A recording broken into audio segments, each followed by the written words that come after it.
Zašto su Amerikanci i njihovi zapadni saveznici protiv nas Srba?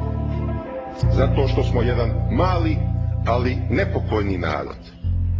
I zato što smo bliski Rusima i etnički, i saveznički, i kulturno, i u svakom pogledu. Mi smo zapravo poreklom Rusi, poreklom istočni Sloveni. I mi se tog svog porekla ne stidimo, za razliku od katoličkih Slovena koji su se odrekli svog porekla i čak pristali da budu suprotstavljeni Rusiji, da postanu neprijatelji Rusije. Mi nismo, mi smo saveznici, mi smo mali Rusi na Balkanu. Zbog toga nas zapadnjaci mrze i zbog toga pokušavaju da nas unište.